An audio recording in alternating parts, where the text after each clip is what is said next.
20 points and that victory royale. Yeah, but there's also other people lurking near too, and with only the first game, don't forget there's 6. People are starting to establish themselves. I see Hen in 3rd place right now with 15 points, a sign that he could actually be on that hot streak. Hen, a very hot and cold player. Letwick, though, played significantly well yesterday, and he's there again in towards the top placements, and also with a couple elims to put himself in 4th place, but Kinzel too. And then the rest of this, I think, is kind of maybe a little different than what we might expect in towards the end of the day. You have Carrot, you had Decyptos, you had a Nas. I mean, there are some of these guys who have the potential to win for sure, but I don't know if that's quite it yet. Yeah, I think at the top, I mean, obviously this is such a strong start. 20 points for Flowis. Now, he's off the line, but he needs to take that next step and turn this into a full-on sprint toward the end. Is this the momentum he needs to do this, though? Yeah, I mean, for all the people over here, that's the same kind of question, right? And if you haven't seen the standings leaderboard before, the eliminations are the total overall over the 6 games we're playing, as well as the points. And that's a combination of the placement and elims these guys have. So Letshi got 5 points of placement that game in 22nd place, and 2 eliminations. That's 1 point each. But for these guys, they're kind of sitting at 30th place. They don't have to go for a top 25 anymore. No one has to go for top 50. Everyone here is focused on that win, and they're just slightly behind. Still, though, really hot off the gate. Yeah, there's a lot of different things that people have to figure out on this first game. There are a lot of things and changes to what people might have been expecting. The plans, Zeke, you talked earlier about how these guys are all starting to do their research and whatnot. It shifts a little bit in grand finals. People start to make decisions and play with the mind a little bit of each other to, force things that you might not be comfortable with. A lot of that is going to dictate that drop spot, right? And how that could, I mean, we're talking about 100 of the very best in the world. If I'm going somewhere and my peer is going somewhere that I'm used to playing with and against, that is going to dictate my play and theirs. I mean, it always starts from the early game, right? Just in general, the entire tournament, from game number 1, your mentality is set in if you do well, if you do bad, and now everyone has different expectations. If you're like Flowis, you're at the top spot. You guys mentioned it. Now it's a game of endurance, of holding it and not faltering when things go bad. And in the grand finals, we have seen tournament after tournament. Being uncontested increases your chances of winning tournaments by tenfold, if not more than that. So being uncontested means you have nobody landing with you. You might be familiar with landing in a hot spot. You don't want to be doing that in grand finals or in set lobbies at all. Yeah, the opposite of that is contested when someone is there. And Mr. Savage and Noah Riley are side by side at the yacht on the northern side of the map. 2 other big names all the way at Slippery Swamp, Kiriachi and then Benji Fishing.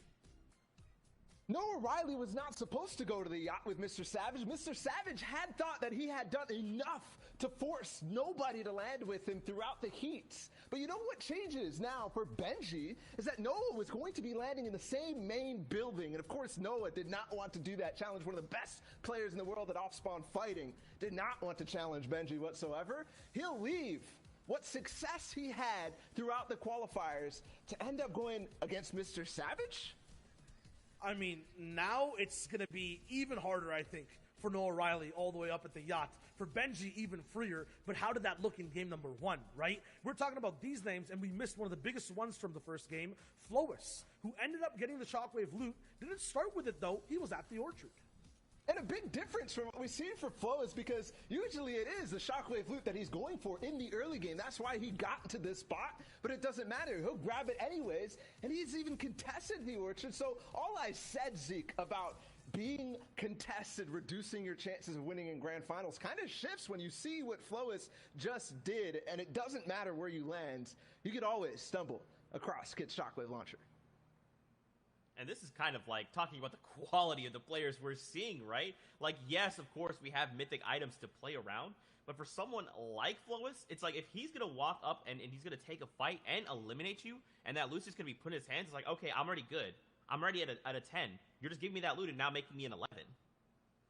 Yeah, and also to think about other people who usually have that opportunity to make it through. There was a lot of the big names. I mean, Janus fell off spawn, which you did not expect for him landing at Steamy Stacks with 2 players who play kind of passively in that. He got sniped. There was also a number of different people who fell in the mid game.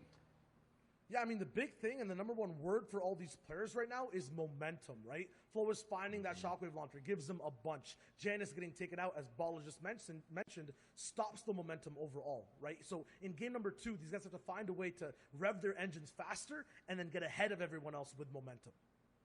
Oh, man, a lot of momentum here to start the day. Now, guys, I do want to continue, but I'm getting word the games are ready. So let's get ready to hop into game number 2 here of the Fortnite Champion Series in Europe.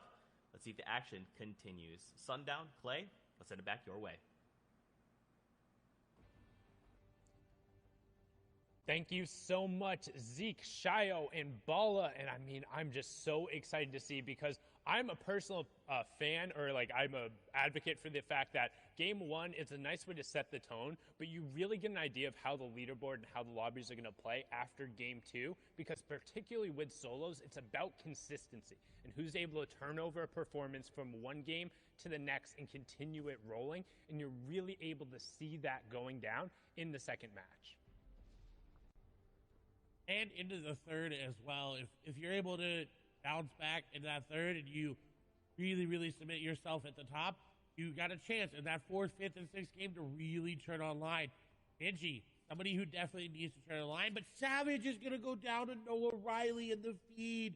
So the contestant happened, and Savage unfortunately falling. Looks like Benji is trying to take down Kiriachi in the time being.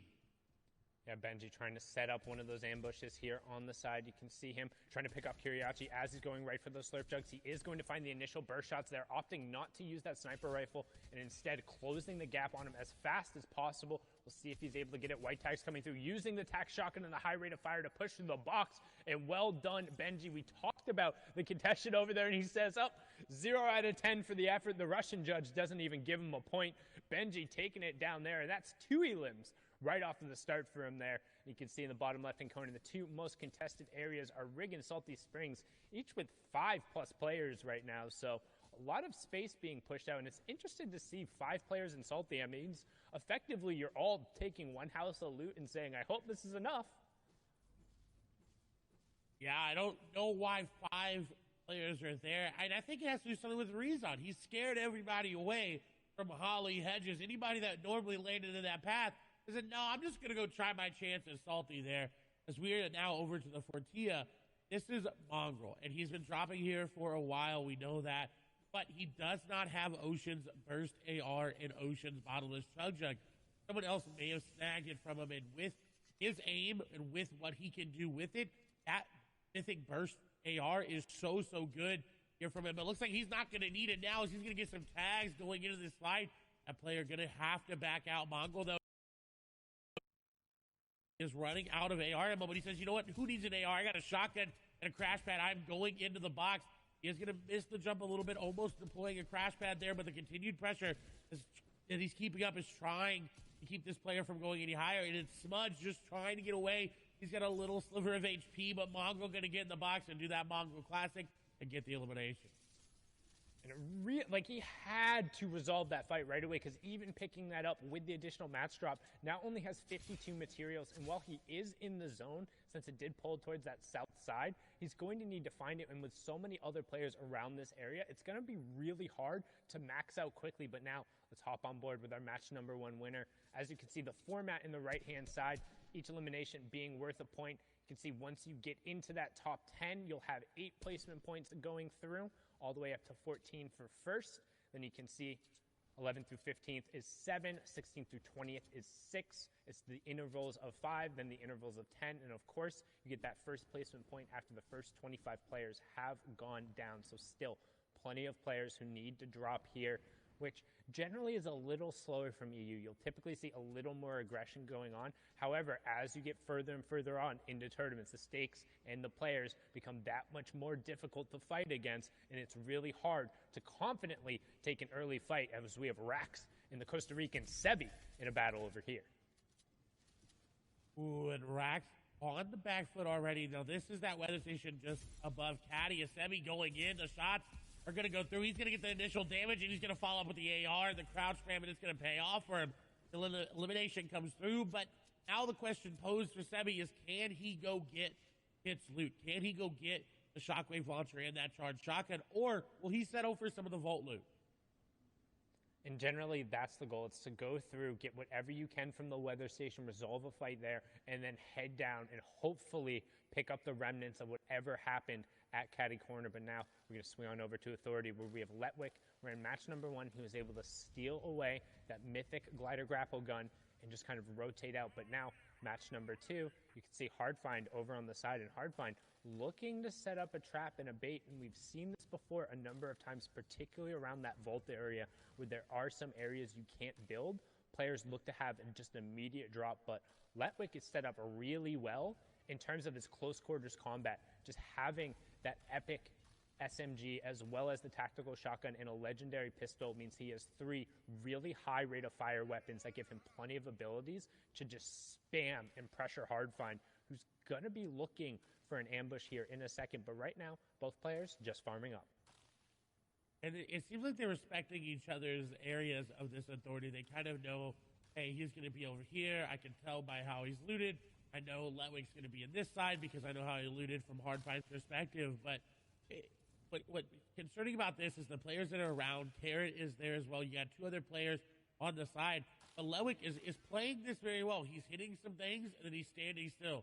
Because that's how the henchmen act. If they walk around, sometimes they'll hit stuff that's in their way, and then they'll stand still as you see one moving there.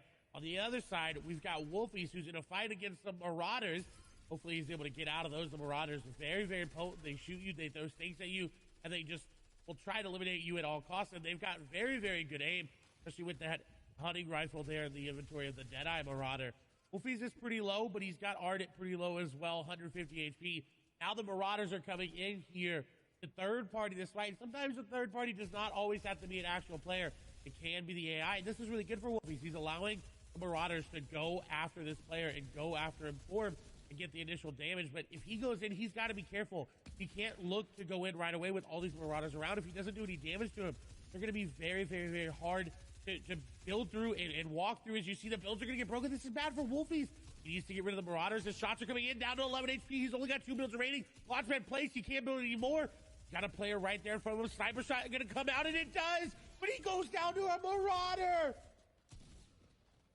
Vato getting picked off there, but the Marauders catching Wolfies out. No builds, no natural cover nearby.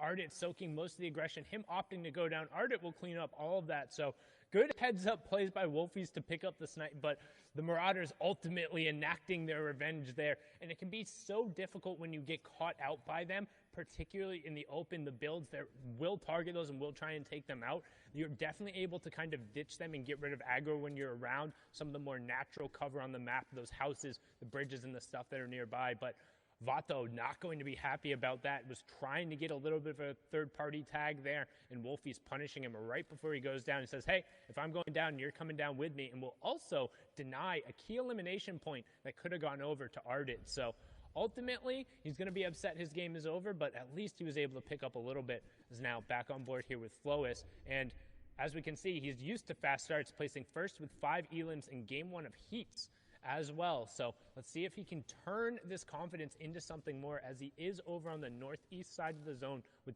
plenty of players around him. However, he has priority on the rotation, but not a ton of materials to really do it. You don't want to be forced to burn those metal and the brick here. We refer to those as the hard materials, because once they get built up, they provide that much more defense for you. However, just they're so much harder to get naturally as you move through the map that Flo is finding Cammy there, and you can see immediately he's going to head over there because he's like, hey, I need those mats. I need those refreshers. When we talk about refresher in the term, this is it, because that's going to be refreshing for him. What a shot and a heads-up play by Flois. He desperately needed that, as well as his ammo was pretty low, too. At least 74 AR. That's not enough going into an in-game competitive Fortnite game. You definitely want to have a little bit more like Noah Riley here. Again, takes off Mr. Savage and now has the loot to show for it. They got coming in clutch with this loot. He's got this player down, though, with those tags, but the big shield going to be popped there. Now Noah has to be careful. He wants to go aggressive. His instinct is to push in with that crash pad and get the aggressive play, but that player back up to full HP. He's got to be careful. Shots go through the edit. Not going to connect on the shots there. Noah over the top. Shots come through. A 71 tag there for Noah. and now he's going in, crash pad in. It doesn't matter, though. The crash pad is actually going to send him away. He's got to keep the pressure up to keep this player from popping any shields, and he's got the player back and forth, up and down, up and down. He's got the crash pad, and he's going in. Shots are going to come through. The player puts the stare over the top of his head, and another good tag there. Noah's not able to find him. Noah's not able to finish him off. This player continuously layer changing, going up and down in between the builds, and Hydro is just trying to run for their life. Hydro trying to put as much distance as possible, and unfortunately going to go down there. Good job for Noah Riley on the chase. We talk about how important it is to resolve fights, particularly because you don't want that opponent burning those resources, because when you do take them down, they'll drop them there, and you want to get as much as possible. You can see Noah picking up all of the minis there. He's back up to 6. Good job. Still has 4 crash pads. And one thing you'll note in particular when you're looking at these mid-game fights and what you should be keeping an eye on. Anytime a player has crash pads, that will enable them to push into boxes. You've seen it in 2 different ways, both from the top down, where they throw it against one of those cones because it lets them fall in. And then a perfect example, thank you, Ross Orange, for showing it right there, winning the fight against Hardfind very closely with 6 HP. That's the horizontal crash pad, where you line yourself up on the corner of the walls, you throw it against that corner, and it'll end up landing right behind you, and it pushes you forward into the box, but it won't affect the other player. So it allows you to line up your shot ahead of time, and most times it'll also put you behind them, so they're not able to play defensively, as Orange trying to play defensively here, but Bafo just comes in and says, hey, you didn't have enough time to reset and get your shields up. I will take all that loot. Thank you very much. And that's the dangers of taking a mid-game fight, is that if you take any damage, you're going to get third-party. Players are going to recognize that shield crack sound, and they're going to move in. But on the other hand, look at Letwick. He took that fight, got out, and now is on the move. But Carrot is setting up an ambush, and the shots coming through. Letwick has been cracked. Look at the box separation that he just did there from Carrot. Get a time. I am trying to pass him, and he's the stare over the top is not his. He does get a nice layer change coming out and above, but he doesn't have enough time to pop the big shield. He's just looking to try to pop another mini, and he does get it off. And now he's looking for a shot. He needs to put the pressure back on to Carrot, because if not, then he's just going to keep running around, and Carrot's finally going to be able to get a shot on him. And Carrot decides, you know what? Not worth my time, not worth my materials, not worth my HP. I'm going to disengage. I'm 50-50 on that. It felt like if Carrot had kind of kept pressing, he might have been able to pick up Letwick, particularly because, look at Letwick, there are only 20 total builds coming out, but that also means if you are able to take him down, you're not going to necessarily get that much back. You'd only get the 35 total, and it's really not going to be that beneficial unless you're able to rotate cleanly off of it. Both have the crash pads, but now you can see fight going on here between Diablo and NXS ZAndy.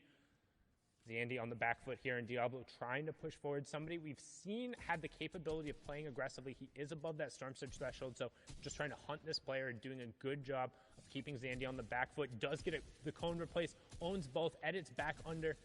ZAndy able to replace that stay there, so Diablo just going to reset for a second, make sure he's still back up at near that 100-100 threshold, and then ZAndy going to go down. So good job making sure he picked that one up. ZAndy was below that Storm Surge threshold. Diablo will see that coming through. The Storm Surge will tick that over. So that's what we talk about right now. You can see on the right-hand side, Diablo is currently 130 damage above. ZAndy was below, which means he takes that 25 damage every 10 seconds. And it also signals to Diablo, hey, I can just tag this guy up and then wait, because any damage he does for to that player, as long as they go down within a minute, he will still get credit for that elimination. He will still get the point, then he can go over and safely pick up that loot. That is another aspect of competitive Fortnite that everyone has to think about. That Storm Surge, it plays a factor into so many of these players' games. Sometimes they forget about it because they're pumping, they're rolling, they got their mats, they got their ammo, they got their builds, they're in zone. And then they're like, wait, I didn't tag anybody this game. I got to look for a tag. Frenzy Fishy on the other side above, and a good amount above. If you're about 100 to 150 above, you're looking at a good spot. As shots come through, he's going to take advantage and find swaps with one AR shot. That is what you needed. We saw Thomas HQ do that in the first game. Just find any sort of elimination that you can, far away or up close. Don't even